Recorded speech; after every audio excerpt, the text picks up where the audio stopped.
Well, welcome everybody. Thank you for attending my talk on a bicep and removing that pain in the arm. Before I get started though, can I get a quick show of hands, even from those just walking in, who's familiar or been using ARM templates to deploy to Azure currently? Most people are familiar? Good, okay. So, bicep, or ARM templates themselves, they're pretty prevalent, obviously a core component of deploying to Azure. They're quite effective, obviously, but they are complex, or can be complex, particularly when you're talking like nested templates and things like that. There is a bit of a cognitive load associated with them, and they're not too modular, shall we say. So if you want to break up a template, yes, you can do linked templates, not so easy. At the end of this talk, I hope that you will never have to use ARM templates again, nor will you want to ever use ARM templates again. That's my hope anyway. My name's Paul Glavich. I'm a principal consultant at Telstra Purple. I've been in the industry for a little over 30 years, probably been using ARM templates for maybe the last maybe 7 or so, and Bicep itself since about version 0.4. So I'm not sure how long that is, maybe a year or two. But as a consultant, we go into customers, and there's usually, it can be anything. It can be they're using ARM templates, they could be using Terraform, Pulumi, any mix of those. But predominantly it's ARM templates. A lot of customers like to use the cloud native stuff. And it was a little while ago that I went into a customer that I'm still in with at the moment, and everything was ARM templates. And in this particular instance, they were using Azure API management. ARM template was kind of huge, and we started introducing Bicep templates at a very early stage, and we haven't looked back since. And I hope that is what you will get away from this, and you won't look back. So we're going to fly through it. There's going to be 3 parts. We're going to run through the basics just so everybody's familiar with it. And again, I'm going to go through it fairly quickly, just so I don't expect you to remember everything, but because there's so much to cram in, again, I am going to fly through it, and this will be available afterwards anyway.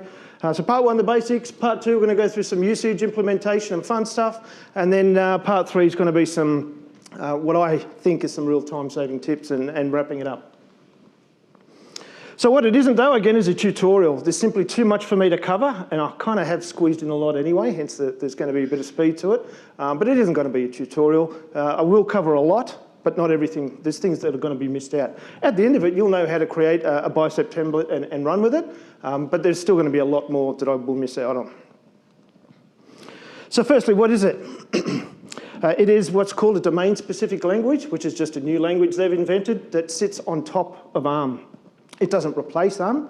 It produces ARM templates. You don't actually lose anything by going to Bicep. It's not an alternative to ARM.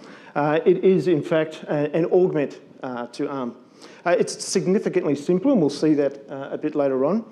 And the tooling around it, there's a lot of effort that's been put into it as well. And again, we'll see that in more detail. But basically, a Bicep template compiles down to an ARM template, and that gets deployed to Azure. And it's as simple as that. There is no...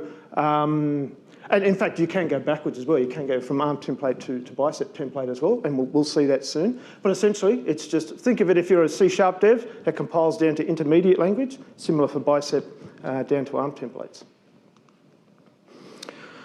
Why bother though? It's just easier. And again, I'm going to demonstrate that to you. There has been some ongoing talk about ARM templates being quite complex, and this was kind of the precursor to that. And the team at Microsoft wants to make things much easier for their customers. They want customers to be successful when deploying to Azure, and Bicep is one of the ways of doing that. They did interview a whole bunch of customers, MVPs, around what might be the best approach. They talked about doing programmatic approaches, declarative approaches, again, inventing this kind of new language, this domain-specific language on top of it, and that was really the popular choice. They decided to go with that. It does have what's called sort of day 0 support for all Azure resources. So if something new is in Azure, typically you can deploy it with an ARM template. It's exactly the same for Bicep as well. And that's by design. If you're familiar with Terraform at all, there's usually a bit of a lag when something new is introduced and they have to update a provider for Terraform to support that properly. That's not the case with Bicep. As soon as something's released in Azure, Bicep supports it as well because ARM supports it. And that's a key concept that we'll continue to work through. But why bother even creating it in the first place? Why not just invest more time in Terraform or Pulumi or all the stuff that's out there? They are, when I say they, Microsoft, they are investing in Terraform in particular. They do believe that that is a viable option. Microsoft actually don't care. As long as you're deploying to Azure, the execs are in a win-win situation. So Terraform, they still support. In fact, I think it was just recently Microsoft again released something called Terrafy, which allows you to import resources into a Terraform script. So if you don't have a Terraform script, you can import it from Azure and it'll create it all for you. And that was by Microsoft. So they are heavily investing in Terraform as well. They'd love you to use it, but if not, and you're using ARM templates, Bicep's a fantastic alternative as well. And because, again, ARM templates can be quite complex, Bicep's a great way not only to get started, but to continue to make your templating more productive, easy to understand, and reliable. Well, why do they just improve ARM templates at the outset? Well, they work very, very well. They're extremely flexible, but that flexibility comes with complexity, and so this just making ARM templates is better. Their answer to that is Bicep. Yes, it's not at version 1.0, and that's historically been a concern for anybody adopting Microsoft technology. It was deemed production ready as at version 0.3, and the reason that is that because it's been designed fairly flexibly in terms of the way you define resources. If it doesn't support something, the team has made it such that you can still define a resource that doesn't conform to its known resources and it will output an ARM template for you. It won't stop you doing that. It'll still compile down to ARM. But in terms of the support for the most popular resources at version 0.3, it was quite good. Now it's at version 0.7 and it's significantly better. Well, almost everything is supported. There's still some outliers there and they're still working on that. But it doesn't stop you from doing anything at all. You can still deploy anything you want. You're not losing anything by using Bicep. It'll still create and deploy ARM templates for you. It's still fully supported by Microsoft support plans. So there's that. And as well, if you go to a lot of the Microsoft documentation, you'll see two options, one for ARM templates in JSON and Bicep templates side by side as well. And again, it's 100% parity with what can be achieved with ARM templates. And you'll hear me reiterate that because it's true, you don't actually lose anything. There is no, you're going to miss out on features or anything like that with Bicep. You're going to get it all anyway. Just quickly, it's just a tooling that you install locally. It's pretty easy. You download the package, install it, and away you go. There is some PowerShell commandlets that you can install with it too. And they give you very PowerShell specific ways of running things and running the options against Bicep. However, you can also use it with the Azure CLI, so it's integrated with the Azure CLI. If you do AZ Bicep something and you haven't installed Bicep yet, the Azure CLI will install it for you in a location predetermined. And then you can do AZ Bicep command option, just the same way you'd just do Bicep command option if you'd install it as a local tool. And that's my personal preference, is to run it within Azure CLI, and that's how I'll be running all the demos from this point on.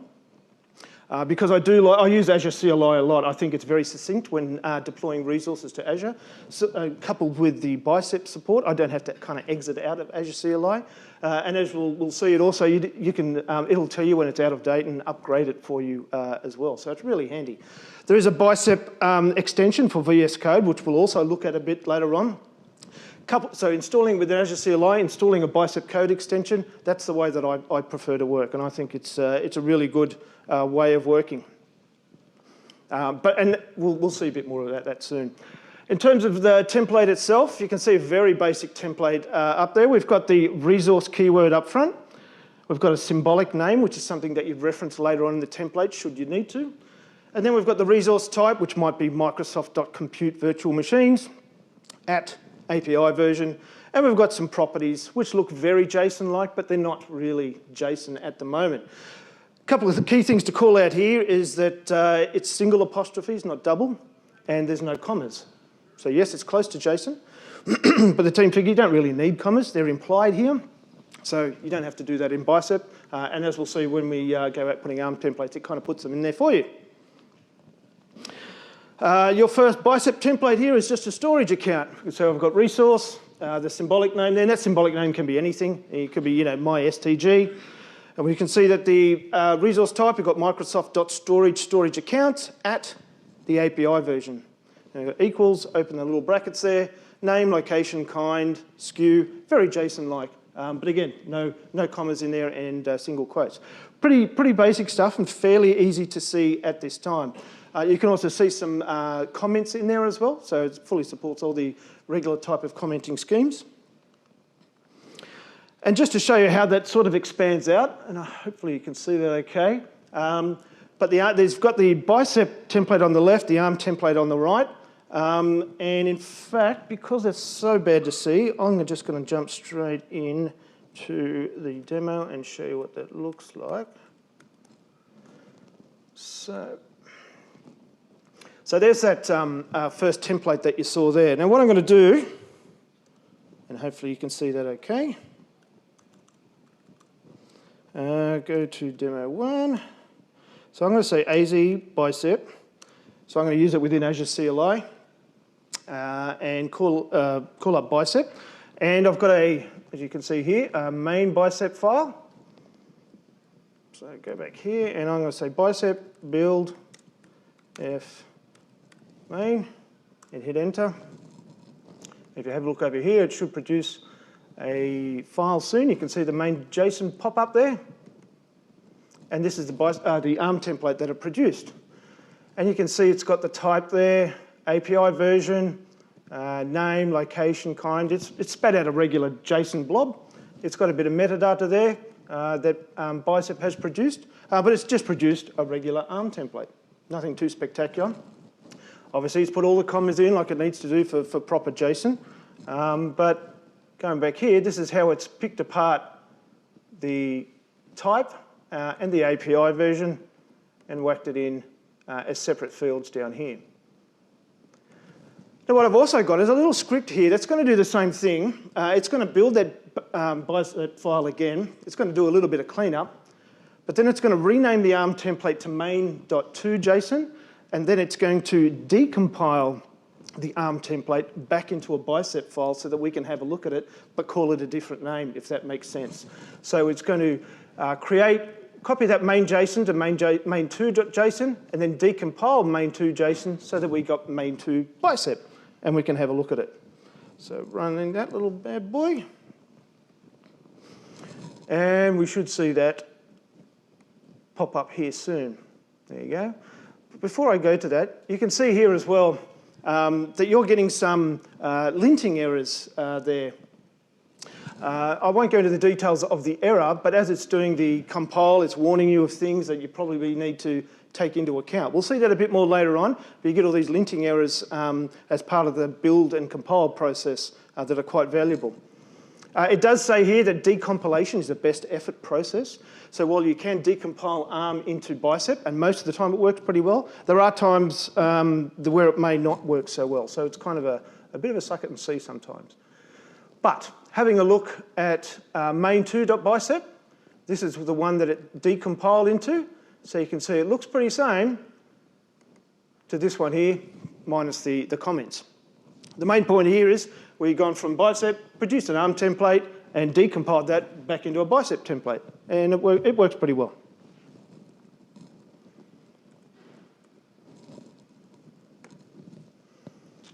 Okay. Oh, that was a quick demo.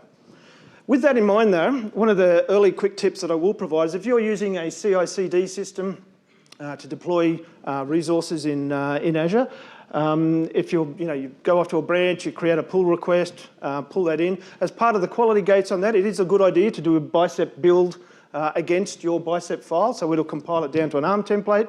If you've fat-fingered something or you've made a mistake, it'll complain, throw an error, fail that Bicep build process, and so you can get pretty early feedback on whether you've created a valid Bicep template and subsequently an ARM template. So it's a nice thing to keep in your quality gates for your CI/CD process. All right, on to some of the more interesting stuff. Just quickly, we'll go through the data types. Well, let me call this up. I'm not going to spend a lot of time on this. Hopefully, is that the font large enough for everybody there? Sweet. So here we've got some parameters. One of an environment of type string, its default of type dev, its default value of dev, I should say. We've got a parameter that's some number of type integer, default value of 1, 2, 3. We've got another parameter of type an array, and you can see it's surrounded by the square brackets. This and that are the elements. You'll notice that it's separated. Each element is on a new line. There's no commas in there. That's the way you have to do arrays. Similarly here, we've got var my array equals that, 1, 2, 3. A few more of the data types. Boolean is true. Integer, 1. String, obviously. We've got an object here. So that's a standard JSON object. Again, you're not doing it kind of the standard JSON way where you've got, the key and the value. That's not the way you do it. It'll be key and value with a single quotes like that. And that'll be expanded out into a proper JSON object. So they're pretty much the data types that you've got to work with. There are two more that are supported in ARM, and they are secure object and secure string. They're not declared explicitly as that. They are done that way in Bicep using these decorators, and you can see here of type object, we're putting the secure decorator there, and for string, we've got the secure decorator there. Now, if I quickly go out of this,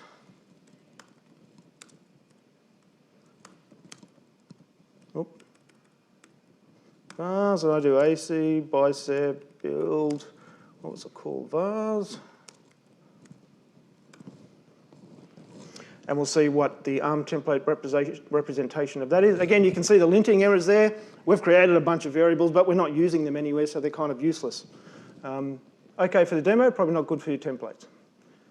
If we have a look at the output ARM template, you can see we've got the environment of type string, its default value, some number, int, default value, some array, etc., etc. And of course, we've got secure object and secure string here as well, and the arrays to follow. So standard stuff you'd expect in an ARM template. It's just that this is a little nicer to look at. It's a little bit programmatic in nature, but it's still much easier to read, at least in my opinion anyway. Moving fairly quickly through that. Operators. So we'll look at some of the operators involved with Bicep. Again, I'm not going to cover all of them. It will seem fairly self-explanatory, but we'll just cover a few. So in terms of the operators, looking at the operators here, we've got a few string parameters. We've got some object with some properties there. Now, we're defining this capacity in gigabyte of 200. We've got another variable here, and we're saying capacity in gigabyte times 1024 times 1024 times 1024. I could have done it a different way, but you'll see the reason I did that in a moment. But still, that's pretty easy to understand. You can see what's going on there. I'm using a coalesce operator here to say, all right, if some object property 1 is null, then give it a value of 1, 2, 3, else just use the property 1 object.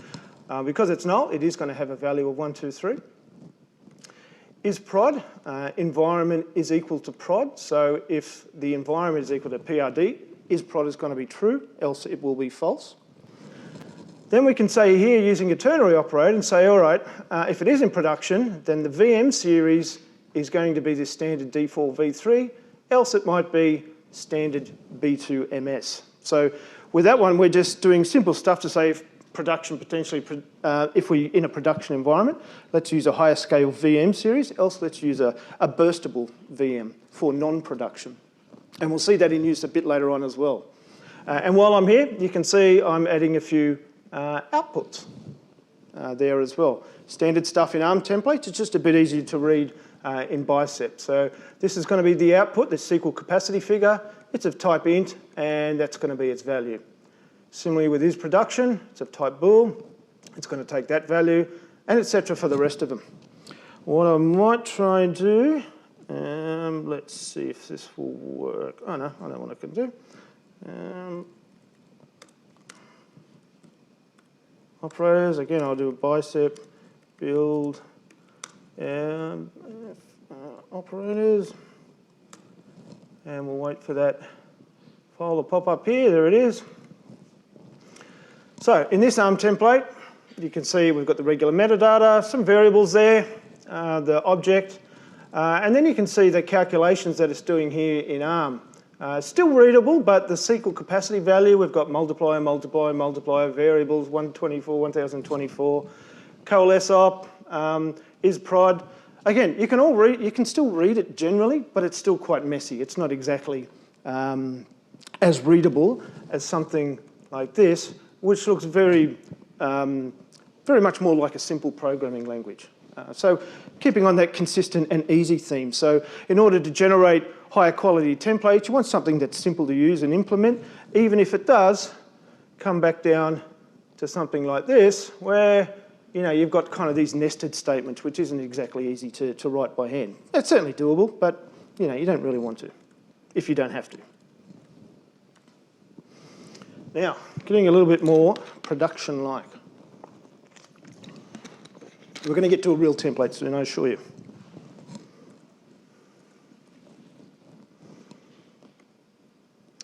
Okay. Where was I going with this one? There we go. Okay, so this is something, what you might see more in a typical template. Up the top there, we've got a parameter of type of location of type string. Its default value is using the resource group function and its location. If I delete that and drop down, you can see there's a whole bunch of other properties off the resource group function. There is a resource group function in ARM templates, obviously, but we're using that as a default value there. For our environment parameter of type string, we're giving it an allowed set of values using that array there. So dev, UAT, or prod. Min and max lengths as well. Moving down a little, we're creating a unique part of a string. So we're using a unique string function, and we're using the resource group ID as the seed. So it'll give you a unique value using that resource group ID, which means if it's in the same resource group, you'll get roughly the same unique value. Next down, however, is we're using string interpolation to say, all right, prepend it with my STG, then insert the environment variable and also that unique part. So kind of very programmatic looking there. You've got the $, open squiggly brackets, and it'll just append that string for you. And then you can go and use that in the creation of your resource and output the storage account name just for convenience. Now what I'll do before I show you the next bit is go here, basic, so I'm going to do AZ, deployment group create, G, NDC demo, so I've got a resource group called NDC demo as well. And I'm going to deploy the file main. And what I'm going to do is just do a W, which is a what if deployment. So I'm not actually going to do the deployment. It's going to tell us what it would do if it did deploy. And the reason I'm doing that is just to show you some of the output. So I'll let that go, and with any luck, that won't bomb terribly. Oh, and you can see here that as part of this, it's asking me to enter some of the allowed environment variables. So I'll put in one for dev, and that's starting away. We'll come back to that in a second. What you see here is we're creating a new storage account. But if we wanted to reference an existing resource, we could do that by still using the resource keyword, the symbolic name there, and the resource type, but just using existing keyword just prior to the little squiggly bracket. And so that'll be the name of the existing storage account that we want to get. If we want to, and that's in the same resource group, by the way, that this is being deployed to.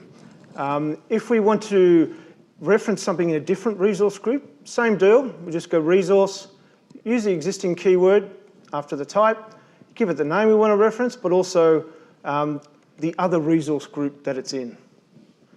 And if you're following along in the same pattern, and we want to do it in a different subscription, we provide the subscription ID and the other resource group, as well as the name.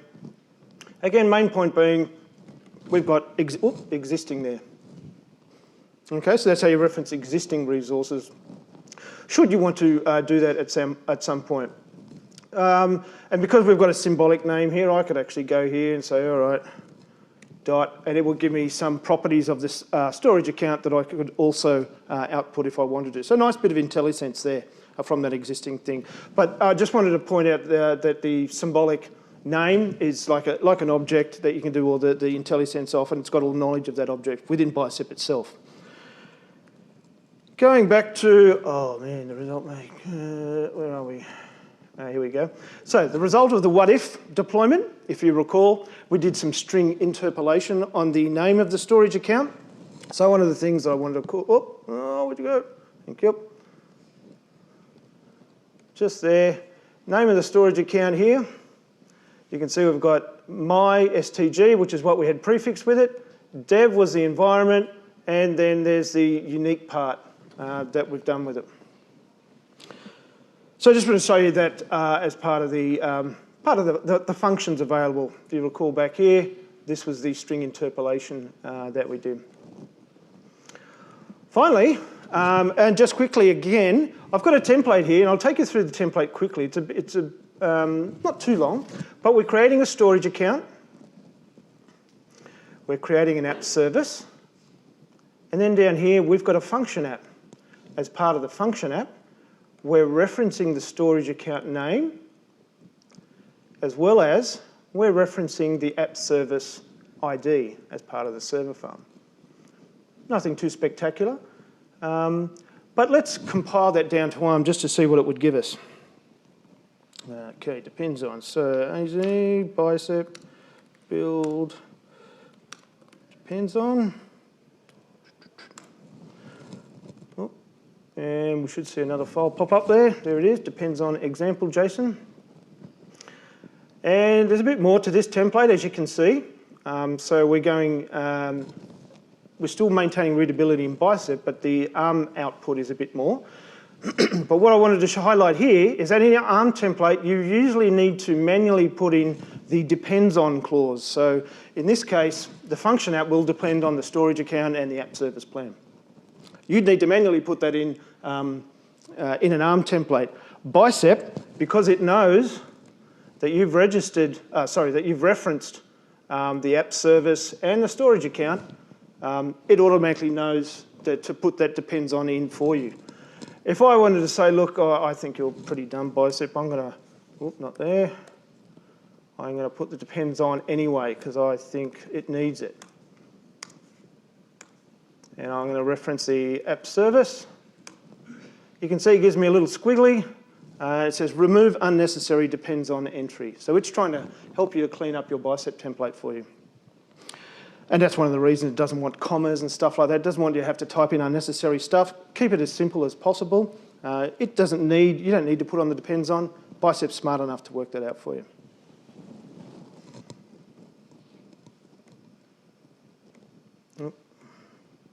I hate using a trackpad. Jeez, it's terrible. So that was a demo. In terms of the functions, they're all the functions that Bicep supports currently. Obviously, I can't go through them all. There's way too many there. I have showed you a few, like the unique string and the resource function, resource group function. But again, there's heaps there. Sorry, is that the exact same list of functions that ARM templates support? It's a little bit more. So it does equate to it, yes, is the short answer, but there's a few more in Bicep that is really just syntactic sugar over a few things. So there's a little bit more in there. Okay, this is where I think the Bicep really shines in terms of providing a significant advantage over ARM templates. And that's in the form of modules. So that those few files that we've seen, we've got resource, resource, resource. Each one of those kinds of files is a module in Bicep that you can reference from other files. And we can see here the way that you reference that is simply using the module keyword, which you can see there, app service, and then you reference an app service.bicep file. The other files that I named them might have been depends on or vars or whatever. You can reference them as modules as well. Depending on the parameters that they have is what you need to pass in. The outputs that the file has is what will come back within the symbolic name of that module that you define. And you can see I'm providing some parameters. There is input, the name of the deployment, and the output, I'm referencing the app service symbolic name, outputs, and the app service name. We'll go into that in a bit more detail in a second. In fact, let's just do it now. Let's close all this down. Close all. So if I was Aaron, I don't know if you were in the last thing, I would have done all that through hotkeys, but I'm not that good. So going here. I have a main.bicep. I've got some parameters there, location, which defaults to Australia East.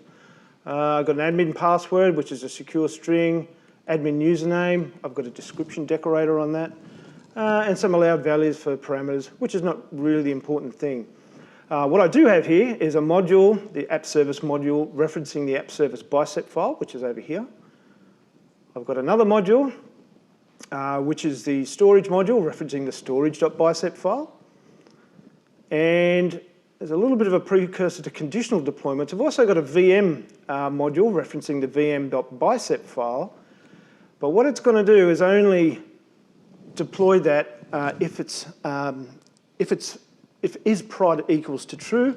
And up here we're saying if the environment is prod, then isProd is true. So only going to deploy that module if that's the case. But the important point being is I'm calling in 3 files here. We've got the app service bicep file, which is a few parameters there, and I think it's 2 resources, so app service plan and app service with some outputs. We've got the storage file there. Again, that was the same as what you've been seeing so far. And our VM, which is a little bit longer, simply because it's a virtual machine. It needs some IP addresses and VNets and so forth. And so you can see that there. But this guy's dragging in all those files to make a larger deployment. So we're separated out. We've got like main bicep, app service, storage, VM. So we've got quite a few files there. Now what I'm going to do is, coming back here, let's go out of that. Modules, easy, bicep, build, just so you can see what's going on behind the scenes, main. And we'll build that up. And you should see a main.json pop up there. There we go. So what it's given us is one big JSON file. And the way it's called in all those elements that we saw in separate files, so if we scroll down a bit, and it's going to look pretty messy, so I'm not going to go into big detail, but is through nested templates. So we've got a deployment here. We've got some parameters and a template that's nested within that file. And it's got, that was for the server farm. We keep going down here. We've got another deployment. It is another nested template. And you can see we're going down a bit further. We've got another deployment with another nested template. That would be for the VM. And you can see that it's going on and on and on and on and on. Don't want to go into the details too much. However, that, to me, is a big mess. Well, not a big mess. I mean, we've probably all dealt with templates that are probably that size, maybe. But in terms of maintainability, this thing is significantly easier to understand. We've got a pretty small file referencing 3 other files. Each of those other files has specific resources to its scope, let's say. So one's a storage account, an app server, etc. And so cognitively, you don't have to take into account this big ARM template and understand everything's going on and worry about these nested templates, blah, blah, blah, blah, blah, blah. You just have to worry about, okay, I have to do something to the storage account. It's in the storage account file. It's only yay big. It's pretty easy to modify, as opposed to having to search through that nested template, if that makes sense. Does everybody understand that so far? Any questions on that so far? Yep. If you were to reference it and it wasn't on that path, will it throw exceptions, or do you have to wrap every reference to the conditional deployment in the if as well? Yeah, so for each module that you want conditionally done? Yes, say it had the if and prod. Yep. If you were to reference that later on and say you should Yes, that is absolutely correct. If you were reference the symbolic name.id later on, but you're only doing it in dev, it would throw an error doing deployment. So it's not necessarily a good practice. It is a way of doing things, and we'll look at other ways of doing conditional deployments too. But that's a very good point. So, you know, if we're doing this and it's not in production, and we go to try and do something like VM dot outputs dot host name, and get rid of the other guff, then yeah, that would cause a problem if it wasn't in production. Okay, and this for me is one of the significant benefits of Bicep. We can start to expand out our modular structure of templates without necessarily having to worry about the complexity of linked templates. You can sort of do the same with things like template specs, where you deploy a template, an ARM template, and link to a local template, and it deploys it to Azure, and the tooling sort of aggregates it all for you and places it in Azure, but you're still getting this big ARM template aggregated mess, and you're not getting the modularity of Bicep. So it's possible in ARM, just not very, very nice at all. You have been seeing me sort of use a main.bicep, and then there's other files that reference that. That's usually a pattern that's followed by, or not followed, but recommended by the team. Most of the things or examples you'll see will have main.bicep as the kind of the root file, and everything branches off from that. So you can see a simple solution structure, which just might be multiple files underneath, or it could be separated by directories underneath as well, with files within those directories that may, they might be 10 files per directory based on what you need to deploy. But you can see it's an actually easier way of separating things out that you just don't get with ARM templates. We talked about the conditional deployment with modules. I won't harp on that too much longer. But a few more conditions, and this is a little bit hard to read, so I'm going to go straight to the source file for this one. Let's close all that down, close all.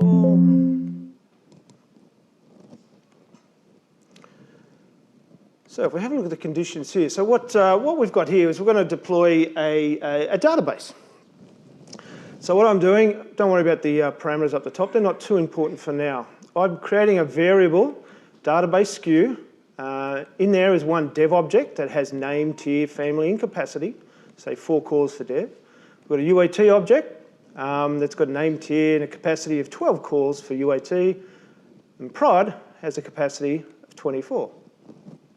Similarly, for database SKU properties, we've got the collation, max size is small for dev, max size is a bit bigger for UAT, max size is even bigger for production, as well as it's zone redundant for production.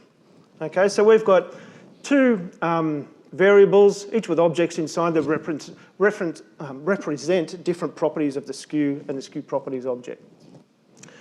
So when we're creating the resource for the SQL database, for SKU, we can reference database SKU and the environment, and database SKU properties and the environment. So the actual properties of that resource will be different depending on the environment that's passed in. The actual creation of that resource, or at least this part of the script, is pretty simple. Okay, there's no real cognitive load with that. And we can see that the properties of each are actually all grouped together, so it makes it a little bit easier to read. If I was to go back down here and say, instead of access that way, I can hit a dot, and you see you've got dev UAT, dev prod UAT, so I could actually hard code it to dev all the time. But because this environment, let's just go back, is something that we've specified as a parameter up here, and in the allowed values, we've got dev UAT and prod, this is going to work just fine. And the reason this is sort of okay is that, again, we're grouping these things together so that we don't have to bounce all over a template to find out where things are set. But still, this is still a bit messy, right? We're making a template quite long because we've got nice big variables in there that are defining the properties. We could go a little bit better than that.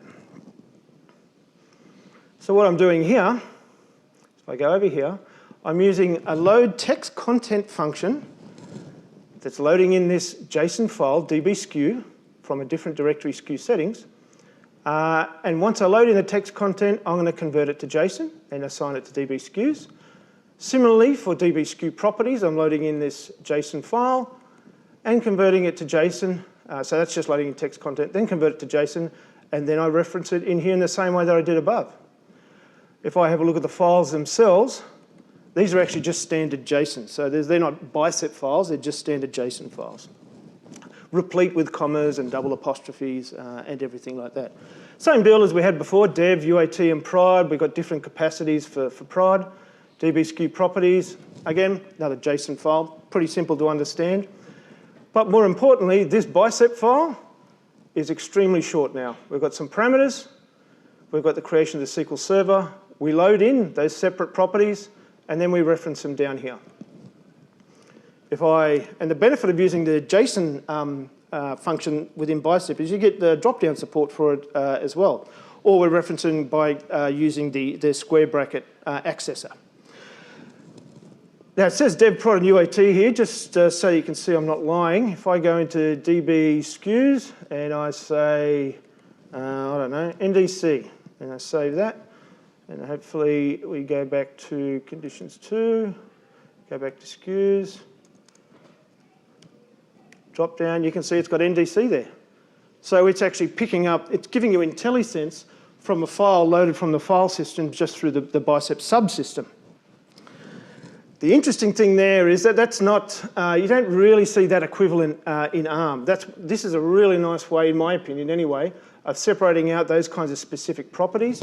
The main template is just concentrated on deploying stuff, and you've got the properties themselves separated out into a file that's really easy to understand. You can see how we're getting more modular now and starting to split things out. Just to show you again, so that we're not, let's put that back to dev. How does that look as an ARM template though if ARM doesn't really support that? So let's do just that. What are you doing? 7, AZ, Bicep, build, F, what was it called? Conditions 2. Conditions 2. We'll let that compile away. We should see a conditions 2 JSON, and there we have it. So let's load that up. Okay. What we can see here is what Bicep has output is 2 variables that embed the JSON content in there. And clearly, this is not something you'd want to do by hand. It's pretty ugly, but it's embedded them as variables, and you can see down here it's using its own JSON function to reference the variable and create those DB SKU properties to be used later on down here. So Bicep has been smart enough to coerce ARM to do its bidding and be able to make things more modular. Not something you typically do when writing an ARM template because it's pretty ugly to do, but Bicep makes this really, really nice to use. And that for me is like the, you know, go away ARM templates, I don't want to use you anymore. This stuff's really, really nice, in my opinion. Any questions on that so far? Do you think that looks okay? Do you think that is actually better than ARM templates? Yeah. I would think so, yeah. Good, I'm convincing you. Nice. Okay, the next, I don't think I've got anything on the slide cells to show. Yes, we have a astonished cat, so that's important. Okay, Bicep loops. How much time have we got? All right, we've got about 15 minutes, so I'll be very quick with this.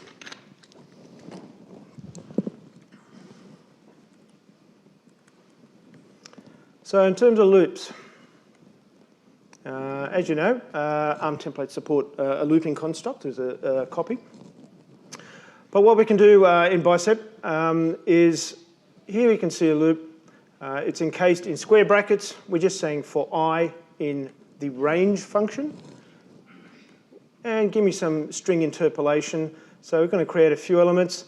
What that will do is obviously loop, you'll get I as the index value, and that'll give us an array looking something like that. Stuff 0, stuff 1, stuff 2, because it's just doing some string interpolation off the index, utilizing the range function.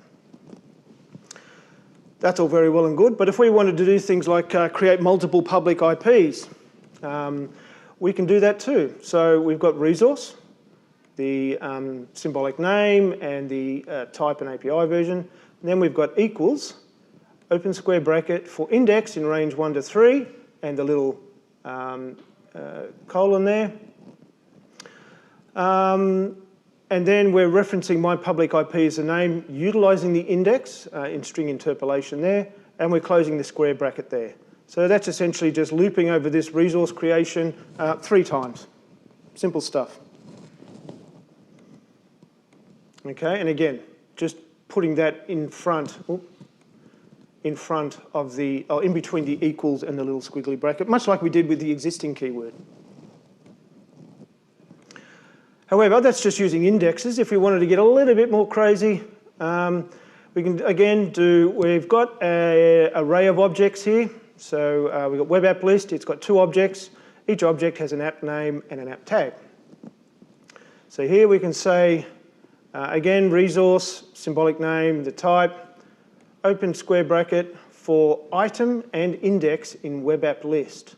So it's going to take an item out of the array, and it's also going to use the index as well. Down here, we're going to say, all right, for name, use the item app name, which will come from this one and this one. So we're going to create 2 resources in this instance. And in the tags, we're going to use item app tag, which might be admin module and public facing. And then the component number, we're going to do some clever string interpolation using the index, which will be 1 and 2, or sorry, 0, 1. Well, 1 and 2 because we're doing a +1, and the length of web app list, which is going to be 2. Okay, so we're using a looping construct to get both the item and the index and create 2 resources on top of that. And then we can do any of the usual functions, string interpolation, whatever references you need to do within the resource creation itself. So this syntax here is, I think, reasonable. It's certainly better than the copy syntax that you'd use in ARM templates, if you're familiar with that. But it's easy enough to do these looping constructs. Again, this just compiles straight down to ARM, which I'm happy to show you, but in the interest of time, we'll sort of scoot along fairly quickly. So they were I guess the basics of creating, some of the bit more advanced in the basics of creating resources using Bicep. The modularity in particular, I think, is just fantastic in it. But we're still pretty lazy. We want Bicep to do a little bit more for us. So let's go back here. Where are you? Yep, thank you. Let's have a look at main.bicep here. Before I take you through this file itself, let's go straight to the bottom. Let's do res dash, and if I want to create an AKS cluster, I hit enter, and it gives me all the properties I need to do to create an AKS cluster. Yes, nice, hey? That's super good, I reckon. And similarly, like for a VM, so res dash virtual or VM Windows, or what? Let's do VM Windows. It's pretty gnarly. There's a fair bit there, but you get to do all that without any typing. That stuff is gold, in my opinion. Yes. Does that keep up to date with the API? I believe so. You will have to update your Bicep extension, like to keep up to date with the latest, but it should do, yes. While we're here on this big, gnarly template, I'm sort of jumping ahead a little, but one of the other cool things that it can do is open a visualizer for you. That one's a little bit small, so let's go over to here and right-click and open Bicep Visualizer. And these are all the items within the template for you. So that gives you a nice visualization of the template. If I double-click on that, should take me straight to that property there. Now let's open it up, the visualizer to the side. Let's close that one there. Okay, it's a little bit small, but bear with me. Let's go down here and create that AKS cluster, and you'll see it adds it in there. We'll go off and create, I don't know, anything. That one, gateway, You can see it's starting to add it in here, and as you create links between the resources, this graph will update for you as well, giving you a nice visual representation of as you're writing your template, which again I think is extremely valuable particularly for complex templates as things start to blow out. And remember, this can be in multiple files as well. It doesn't have to be a single file. So we covered that. Yes, so scopes. Right now we've been targeting a resource group scope, so we're deploying to a particular resource. By default, every Bicep file will target a resource group, but we can target other scopes. And by scopes, I mean, starting at the very top, you've got your tenant. In fact, if I go down here, yep, we've got your tenant. Then you could have one or more management groups. Within one management group, you can have multiple subscriptions. Within a subscription, you can have multiple resource groups. By default, Bicep targets that very bottom level there. But we can target other scopes. Come back to me over here. Oh, stop it. So if we're looking, for example, let's close this guy down. This template here is effectively the same as this template here. The only difference being at the very top, we've got target scope equals resource group. I can go over here, delete that, and you can see the drop-down options. We've got management group, resource group, subscription tenant. If I change that to something like a management group, it's going to probably complain, yep, because we can't deploy a lot of this at a management group level. So it's telling us, yeah, you've chosen different scope, but this is really not going to work. So it's giving you this feedback immediately. But the point being that you can change your scopes should you need to. That's at the file level. But let's say we go over here. Other things that you can do is, where are you? And yep, we've got there. Where did I go? Scope. I mean, that's scope. Blah, blah, blah, blah. Yes, okay. So we've got a target scope of here of subscription level. We've got a resource group that we're going to create. It's called Group 1, and it's at the deployment location. Pretty standard stuff. And similarly for another resource group. So we're creating two resource groups. But let's say we've got a storage account that we want to deploy to a different scope. In this case, resource group number 1. So we're using the scope keyword there. And for this website, we're actually deploying it to a different resource group, which we already created. So we're creating at a subscription level 2 resource groups, and then we're deploying a resource to each of those resource groups, which you couldn't do by default normally because you're targeting one resource group. This scope keyword allows you to expand out, provided you've been very explicit about setting your target scope at the top.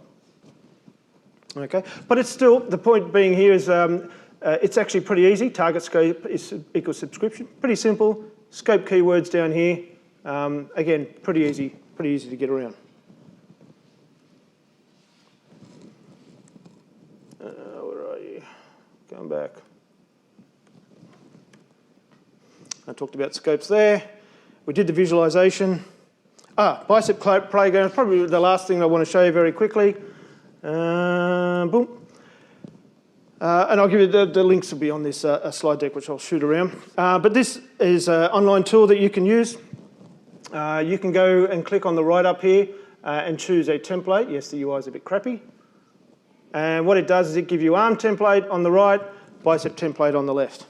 If you want to clear all that out and say var x equals 1, you can see it's creating the ARM template on the right on the fly for you if you want to play around with that kind of stuff. 16 lines for... That's right. Yep. So it's a little bit there. Mind you, having said that, there's a bit of metadata there, so a little bit of that is Bicep's fault because you probably wouldn't put in that manually.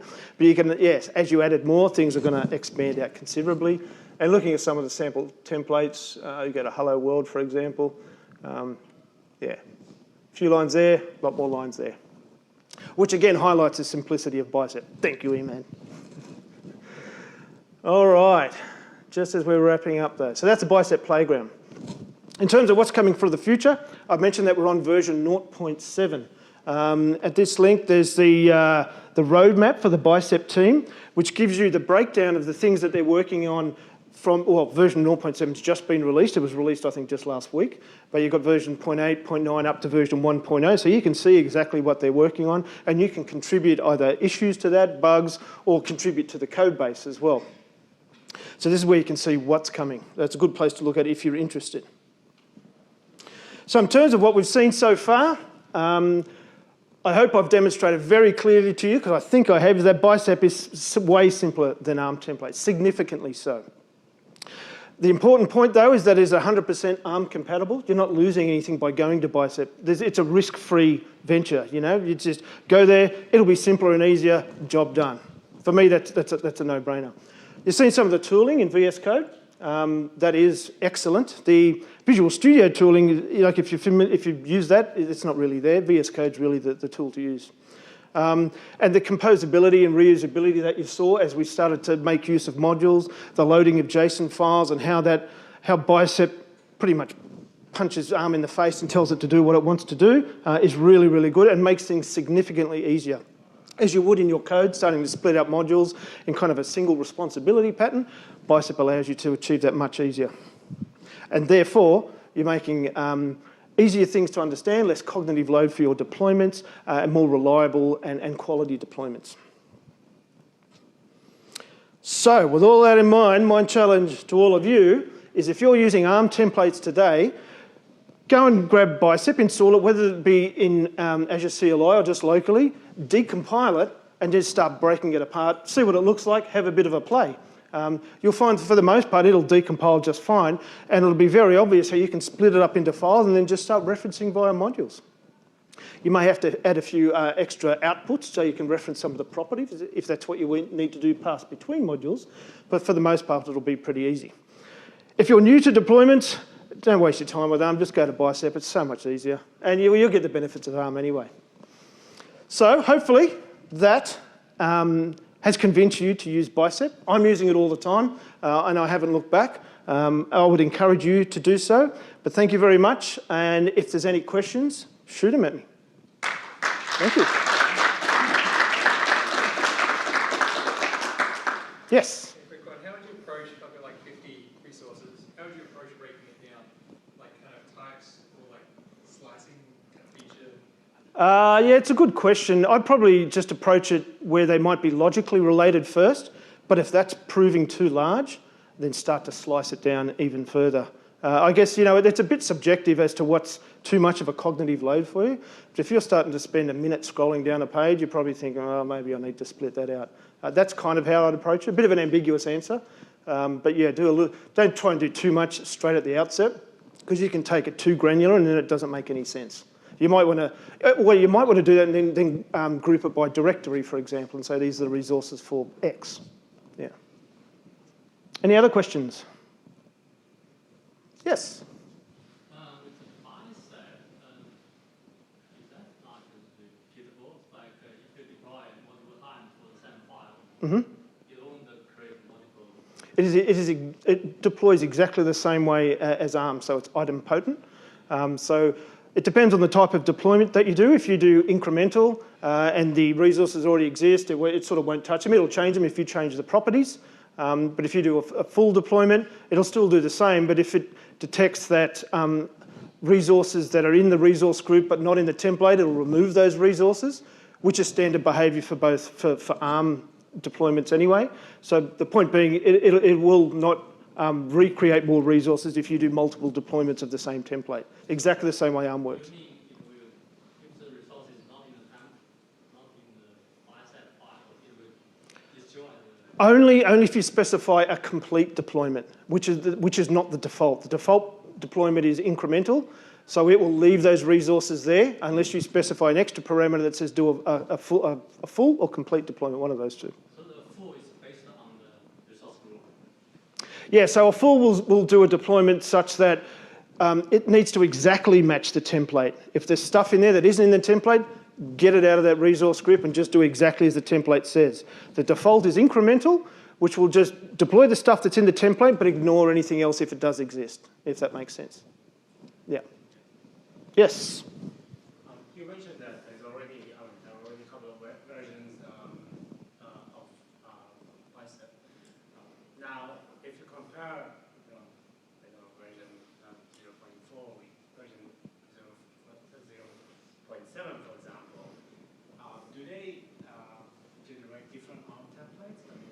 Not really.